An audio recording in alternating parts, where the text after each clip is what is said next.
Malheureusement, nous avons ici, ces derniers jours beaucoup de cas d'escroquerie et nous avons voulu alors, à travers vous les médias, alerter la population parce que beaucoup de gens sont victimes de ces cas. On a observé ces derniers jours des gens qui prétendent être des commerçants de minerais, qui prétendent être des businessmen et qui s'organisent avec des complicités, bien sûr, des personnes, certaines étant à la prison centrale, soit de Mhimba, soit de Gitega ou ailleurs, et d'autres qui sont libres et qui s'organisent pour commettre ces forfaits. Nous avons ici deux cas précis. Il y a un cas où un groupe a été appréhendé il y a 3 jours, le vendredi dernier, au rond-point des Nations Unies. Et ils étaient en cours d'exécution d'un plan d'escroquerie où ils avaient déjà plusieurs cibles. En même temps, ils avaient déjà pris une avance sur leur sale projet et ils avaient déjà pris 5 000 $ à une personne, 10 millions à une autre personne, je ne voudrais pas donner les noms, et une troisième personne, 4 500 000, et une dernière personne, 2 500 000. Ce sont les personnes qui ont déjà déposé les plaintes, mais nous savons que ces gens, étant les mêmes, étant des gens récidivistes, qu'on a déjà arrêtés plusieurs fois et transmis au service judiciaire, et qui reviennent, et qui ont commis ces forfaits, et qui sont maintenant devant vous, comme vous l'avez vu. Et c'est pourquoi nous avons jugé bon de demander effectivement à vous de relayer notre message pour que toute personne qui aurait été victime de son genre d'escroquerie, nous savons qu'il y en a plusieurs, qui viennent ici au commissariat général de la police judiciaire pour voir, visualiser ces gens, pour voir si ce ne sont pas les mêmes personnes qui les ont approchés et qui ont pris leurs biens. Et ça, c'est le premier cas. Le deuxième cas concerne un groupe de 2 personnes qui ont travaillé avec une personne détenue à la prison centrale de Gitega, qui s'appelle Bakondo Kize Divin, et qui a fait qui a utilisé les téléphones, le Facebook, pour escroquer des personnes se prétendant être le commissaire général de l'OBR. Donc, avec ce titre, avec la photo, alors il a approché des gens qui ont pensé que c'est le commissaire général de l'OBR qui est en train de communiquer avec eux. Et finalement, il a pu voler un montant qui atteignait déjà les 7 500 000 francs bout. Et heureusement, les personnes ont été appréhendées et ils ont déjà montré qui était l'auteur qui se trouve à la prison centrale de Gitega. Donc ici, on voulait alors demander à toute personne qui aurait été victime de ce genre d'escroquerie de venir à la police, comme je l'ai dit. Deuxièmement, on voulait alerter les gens pour que désormais, quand il y a une personne qui vous approche, elle se déclare même être de votre famille, sans que vous la voyez, il ne faut pas accepter de telles offres. Maintenant, ils prétendent vouloir vendre des minerais. Comme vous l'avez vu avec le premier groupe, il y avait de faux lingots d'or, il y avait de faux dollars, et ils avaient demandé à ces gens de venir acheter, d'amener des produits pour transformer ces or, pour transformer ces dollars. Et imaginez une personne qui est en train de faire ça alors que lui-même, il n'a pas le nécessaire pour pour pouvoir vivre et faire vivre sa famille.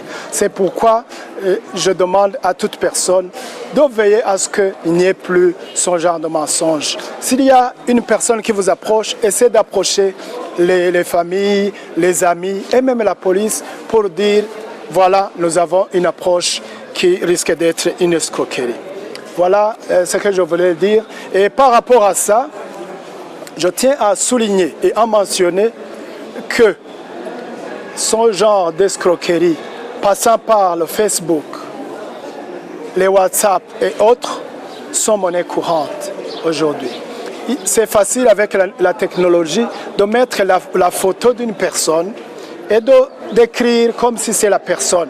Les gens n'ont pas hésité même, ils ont même osé d'utiliser le nom de son Excellence le Président de la République, de la première dame du pays, du président de l'Assemblée nationale, du président du Sénat, du vice-président du Sénat, le deuxième vice-président, du ministre de la Justice, vous avez entendu le secrétaire général de l'OBR, il y a le secrétaire général du parti CNDD-FDD, le secrétaire général de la Croix-Rouge.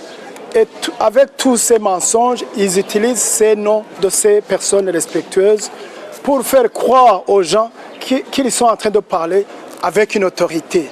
Mais ce qui est anormal, c'est qu'une personne, instruite ou pas, puisse croire qu'une autorité de ce niveau jusqu'au niveau le plus haut, puisse croire que la personne, l'autorité, puisse demander de l'argent avant de donner un service, avant de donner du travail, pour acheter de l'or, ou ainsi de suite. C'est pourquoi nous avons jugé opportun d'alerter l'opinion nationale et internationale pour que chacun soit conscient de ce fléau, de ce genre de criminalité, pour que nous puissions la combattre ensemble. Vous parlez des cas de récidivisme, il y en a qui sont récidivistes, et pourquoi ils sont libérés chaque fois alors qu'ils commettent les mêmes crimes, les mêmes escroqueries? Et vous savez, il y a la procédure judiciaire, il y a des niveaux d'instruction. Quand il y a les enquêtes au niveau de la police fait son travail, le ministère public fait son travail et les juridictions sont saisies par l'après et elles font leur travail. Donc je ne peux pas dire, nous faisons l'effort, notre effort, pour que les personnes qui sont appréhendées avec des preuves, des éléments de preuve, soient transférées sans faille au ministère public qui continue, qui poursuit alors ces présumés criminels.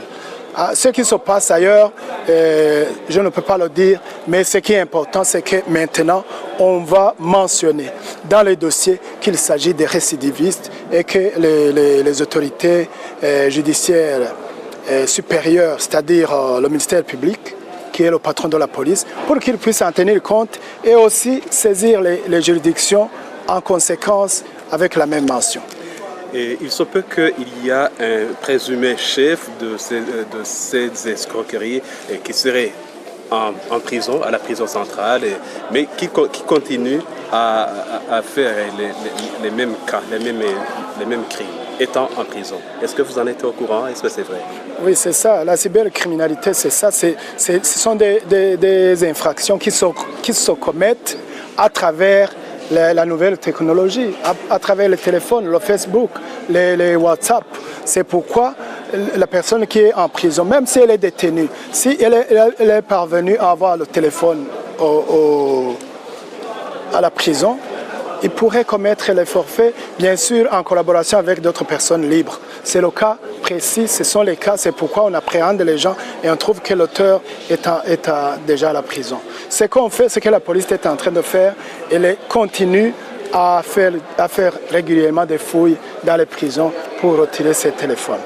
Et face à cette allée d'escroquerie, qu'est-ce que la police est en train de faire pour couper court à ces escroqueries? Oui, face à cette situation, ce que la police fait, c'est de redoubler de vigilance. Et la police a les missions de prévention. Au niveau de la prévention, c'est pourquoi vous avez vu, la police est en train de faire tout son mieux avec des résultats très satisfaisants pour empêcher la commission des crimes.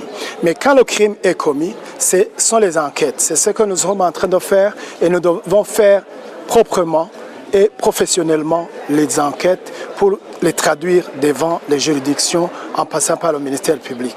La troisième chose, c'est que la police est en train de faire, c'est la communication, ce qui est fait régulièrement. Et ce que je suis en train de faire aujourd'hui, c'est de demander à la population, au public, de savoir, de comprendre le genre de criminalité qui est en train d'être développé, de ne pas céder aux sollicitations et de ne plus accepter d'être trompé par ces gens qui ont pris le métier, si je peux dire comme ça, de mentir et d'escroquer et de voler les gens. C'est ça que la police est en train de faire. Nous allons continuer, nous allons mettre toute la force nécessaire et nous voulons l'appui de tout le monde.